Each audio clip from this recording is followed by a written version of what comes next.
Next, isang uri ng pagkain tinitimplahan at matapos ay binalot o hinubog na parang longganisa.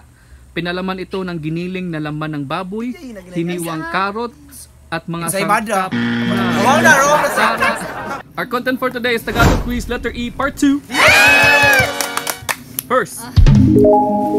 First, tumutukoy sa pagiging tama at walang pagkakamali sa detalye, bilang o oras o kondisyon ng walang labis o kulang.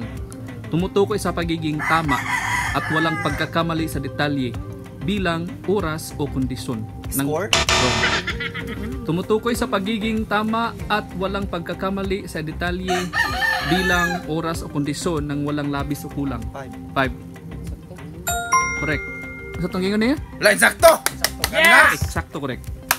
Next, isang bahagi o segmento sa dula, pelikula, teleserye, literatura o sining kung saan inilalahad ang tiyak na pangyayari o sitwasyon. Isang bahagi o segmento sa dula, pelikula, teleserye, literatura o sining kung saan inilalahad ang tiyak na pangyayari o sitwasyon. 5 4 3 2 eksena.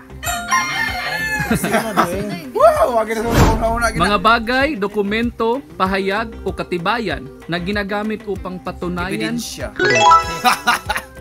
Next, isang individual na may malawak na kaalaman at mataas na antas ng kahusayan sa isang tiyak na larangan o paksa at kinikilala dahil sa kanilang correct. Next, isang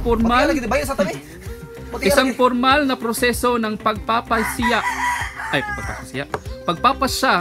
kung saan ang isang populasyon ay pumipili ng mga individual na nahahawak sa isang pampublikong tanggapan. Correct. Ala, grabe oh! Tumutukoy sa pagpapahayag ng matinding damdamin o reaksyon na konektado sa nararamdaman ng puso. Correct. Sorry. Emotional. Sige, ako ito yung consider hanggang emotional.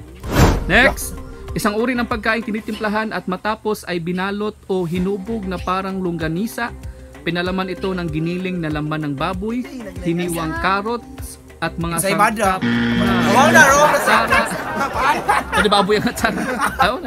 Next, isang uri ng pagkain tinitimplahan at matapos ay binalot o hinubog na paraang longganisa.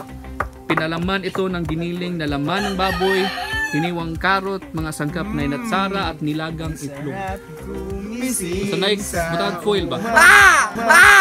5. Embutido? Correct. Sanay mga foil mo, mga